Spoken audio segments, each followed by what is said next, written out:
Hey guys, welcome back to the Music Hole. My name is Cole, and today we're going to travel back to 2001 to talk about an indie rock staple, Spoon, and their album Girls Can Tell, which is, in my opinion, their best album. It's the closest they ever came to making a masterpiece. So I'm excited to share it with you guys and talk about it. So let's dive in with track number 1, which is called Everything Hits at Once.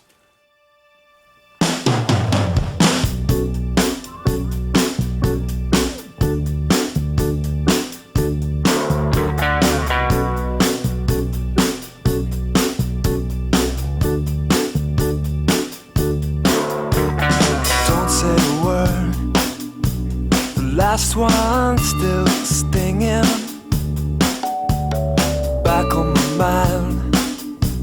I feel that phone ringing, and there is no way back from this. Everything hits at once. What we need is just what we want.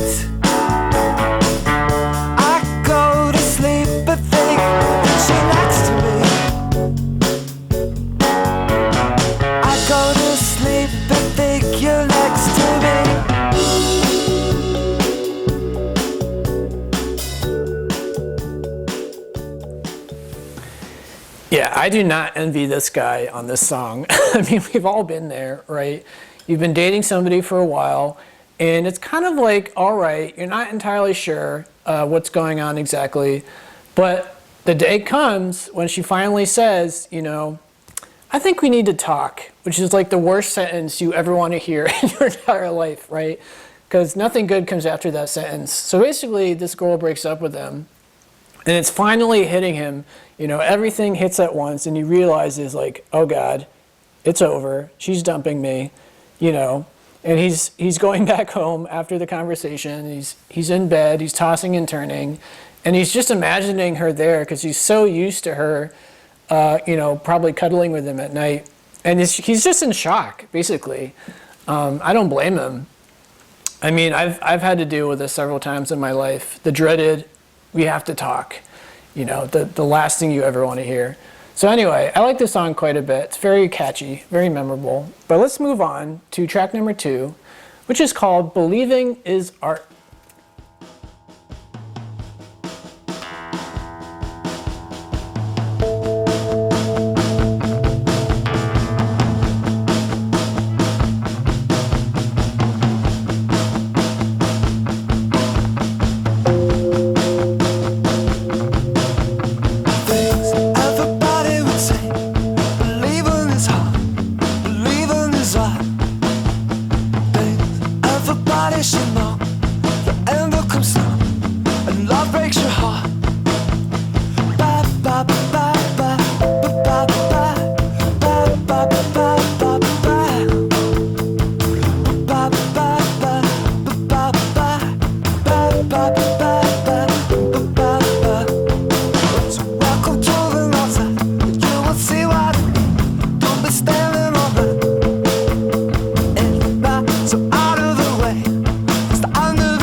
Believing is hard, believing is art.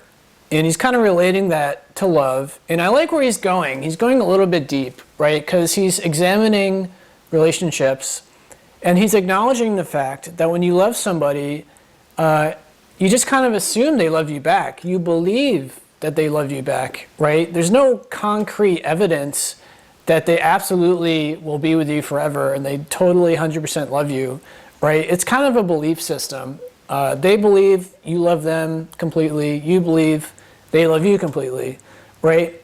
So, I mean, you could argue that point, but I kind of agree with what he's saying. You know, you're never really sure that this is going to be forever. You know, I mean, in my own life, I had relationships where I thought for sure I was going to be with this person for the rest of my life. I believed it deep down. But things happened, things I did or things they did affected the whole situation, and we broke up with each other, right? And you never would have guessed that would happen, especially when you first fall in love, right? You reach that moment early on in a relationship where you realize this is the person that I want to be in a relationship with. I love this person. I can't wait to be with them all the time, right? You never assume in that moment that it would end, right? It seems impossible. So relationships are kind of a form of belief, right? You believe in the idea that you're going to be together until you die, but it's not guaranteed. So keep an open mind, cherish what you've got, keep the flame alive, keep that romance alive. So anyway, I like this song, but let's move on to track 3, which is called Me and the Bean.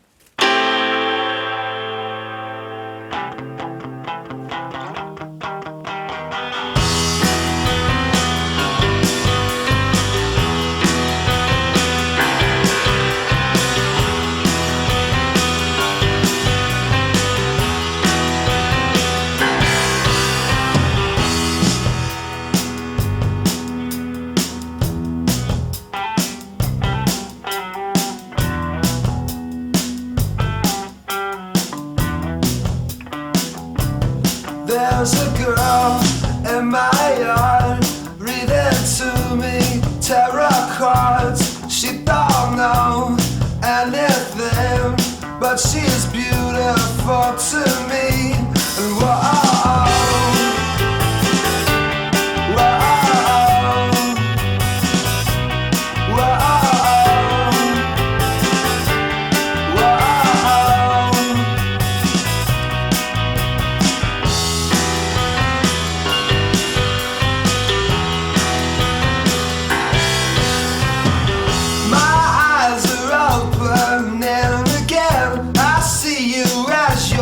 marching in, I'll bring you cover. When you're cold, you'll bring me youth. Will I grow old?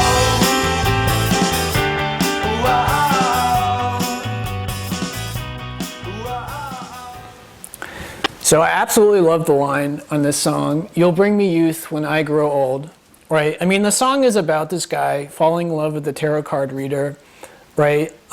She's not very smart, according to him, but it doesn't matter. She's beautiful, and the love is there, and love is all that matters, right? And I love how he puts it romantically. He's like, when I'm old and, fragile and, fearing death, you're going to remind me of the beauty of life, of true happiness, hopefully.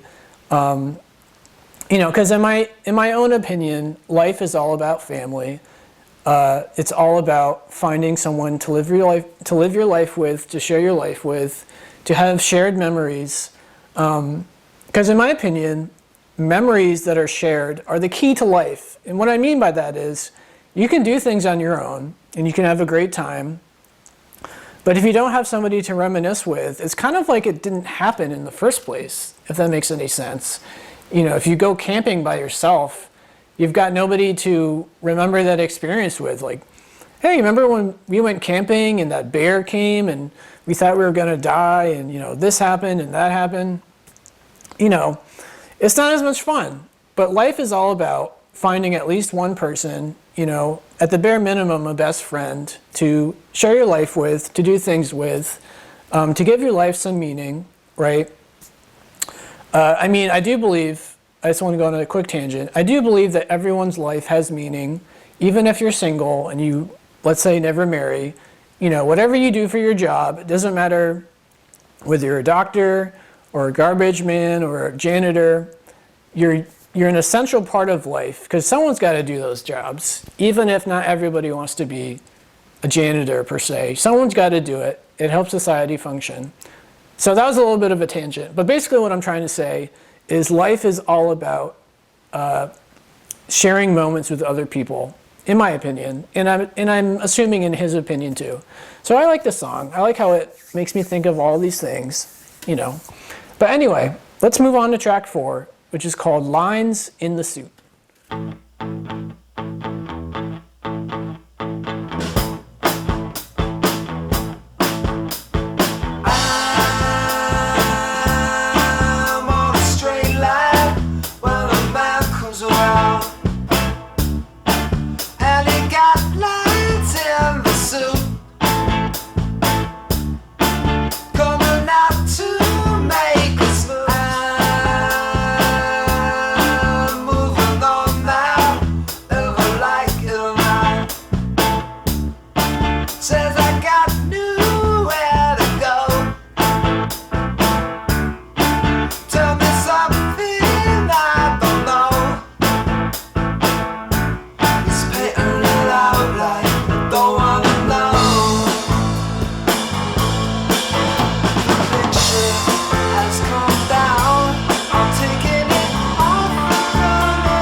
Yeah, this is a pretty interesting song. It's a little hard to figure out, but I imagine it's about a young man who is not exactly sure what he wants to do with his life, but he's noticing some guy that he's run into on the street who's probably the same age as him, who's wearing this really nice suit, right? This fitted suit. And basically, he's looking at this guy whose life is all together, apparently, right? He's got a good job, I'm assuming, and he makes a lot of money, and he probably has a nice girlfriend, right? He's probably got it all figured out, according to our main character. So our main character is kind of like looking at this guy and getting really depressed, right? He's like, why don't I have my life figured out? Like this guy, we're the same age, right? It's like a reminder that he is just really struggling, and that he probably feels worthless. He probably feels like he'll never fit in. He'll never find his calling. You know, he's just really, he's not having a good day after seeing this guy, because it's reminding him of his own inadequacies. So I kind of dig this song if you think about it like that. But anyway, let's move on to track 6. We're going to skip track 5, which is called Anything You Want.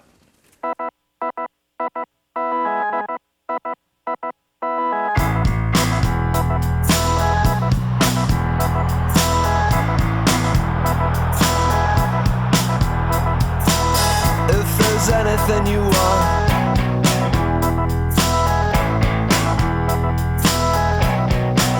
come on back, 'cause it's all still here.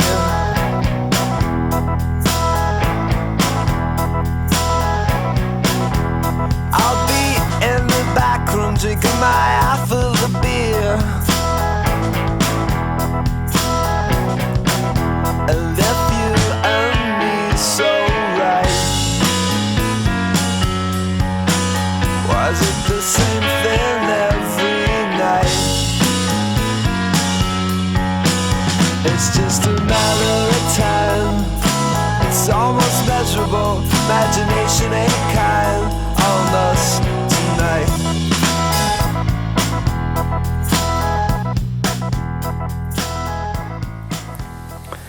Yeah, oh man, this is my least favorite part of any relationship. You know, basically you've got these two people, they're at the bar, but they're separated. They're doing their own things at the bar. He's at the back drinking his half of the beer, as he puts it. She's probably mingling with other people, right? And it sounds like every night, right before they go to bed, an argument pops up and they fight for a long time, and then they, you know, say, whatever, and they fall asleep.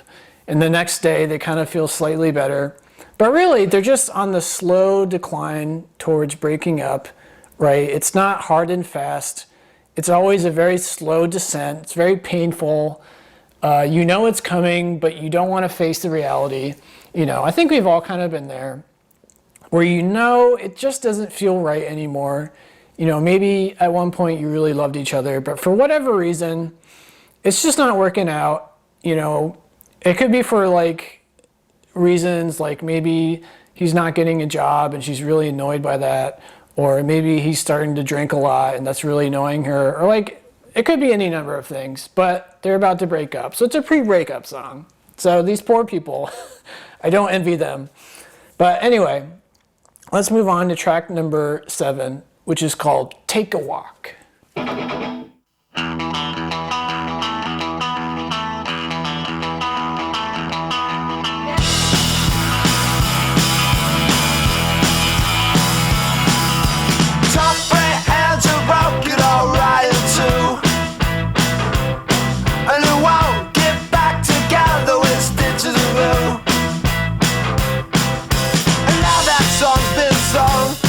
It's just the cost of what's been done.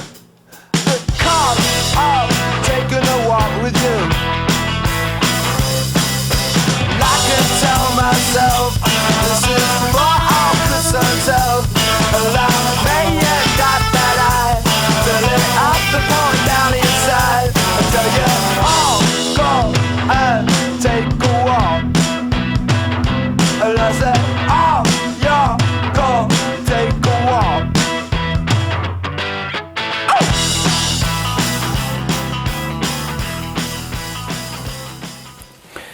So this is kind of interesting, mostly because of the line, "It's just the cost of what's been done, the cost of taking a walk with you." So I imagine this song is basically about a relationship, probably the same relationship from Anything You Want, where they're about to break up and they're both kind of looking for any reason to justify it. So it sounds like the guy took a walk with some girl who he probably thinks of as a friend. You know, I'm assuming maybe it's a little bit more, but I guess he got caught. The girlfriend found out, you know, maybe she wasn't informed about this. Like maybe he didn't tell her that he was going to see this girl and go for a walk with her.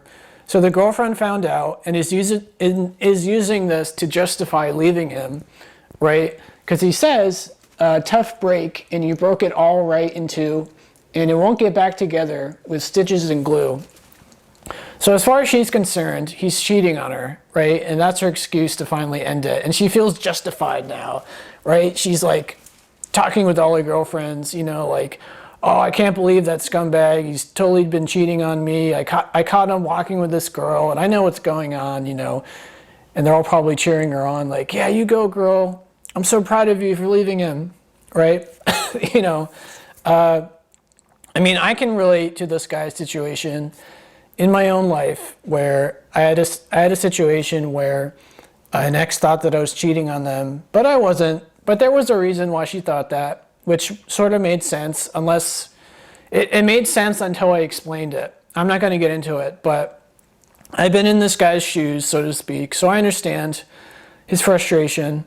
But I will probably say, for this character specifically, it sounds like he was also not exactly still in love with this girl. So maybe, you know, maybe he did want to cheat on her. I don't think he did, but I think he kind of wanted to. I think he kind of was very tempted to do so. You know, he's probably relieved that she broke up with him because, as we mentioned, they're on this slow decline, and it was basically certain that they were going to break up. So, you know, I imagine he's relieved to some extent that finally it's done. It's finally over with. So anyway, it's an interesting song. I like it. It's another song about romantic problems, you know, that we can all relate to somewhat. But anyway, let's move on and talk about track 9, which is called Take the Fifth.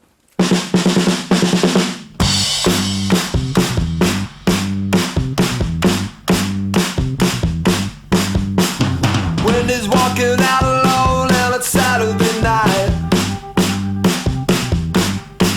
All the boys act up, but they ain't got a bite. When they do, they get more than a slap on the wrist. And it's clear who's promoting her own myth. So I'll take the fifth. Take the fifth off. Everybody talks it up on a Saturday night. And all the kids wanna brag in fact that they got it right. But it ain't gonna be just a slap on the wrist. And it's clear who's gonna go and promote her own myth. Wanna take the fifth. Take the fifth off. But I'll take the fifth. I'll take the fifth off. So this song is actually kind of hard to figure out lyrically, but I have a theory that I'll share. So I imagine it's the same couple, they broke up, and the girl keeps going to the same bars that they used to frequent together, but she's alone now on the Saturday night at the bar. And it sounds like a lot of the guys at the bar are friends with, you know, the main character, the male. And it sounds like they're all trying to stick up for their friend, right? They're calling her bad names and maybe a slut or whatever, all sorts of stuff. But the myth that she's promoting, I would imagine, is that he was cheating on her and that's why she broke up with him. But it sounds like, you know, his friends know better, that he wasn't cheating on her. So they're giving her all this crap, basically calling her a bad person and worse, you know. And she's kind of fighting back, giving him a slap on the wrist. So I'm assuming that's what they're talking about on this song.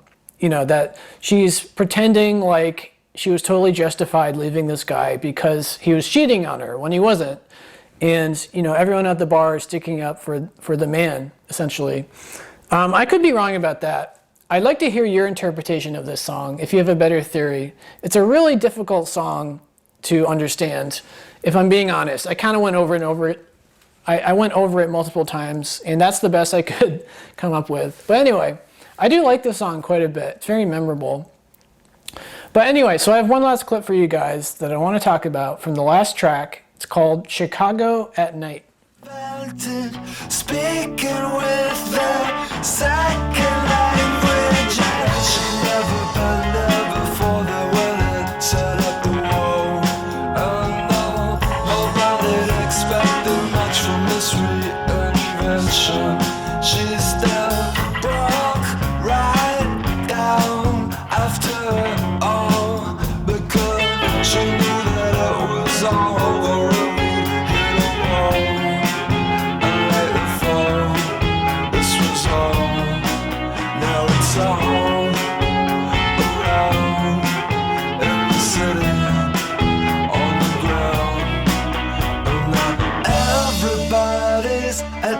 Disadvantage, speaking with the second language.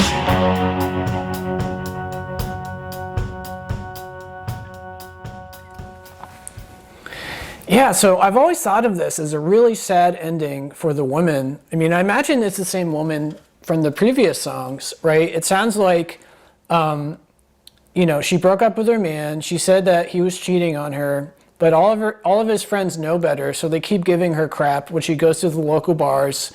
So it sounds like, more or less, she's getting kicked out of town socially. So, she's kind of in a panic, and she goes to Chicago to reinvent herself. But when she gets there, it doesn't turn out the way she wants, and life is just as hard, if not worse, than where she came from, right? It just sounds like, First, she thought this guy cheated on her, so she left him. And then, everyone in her local town was like spreading lies about her, that she's an awful person because she made up the fact that he was cheating on her, right? So she had to leave town.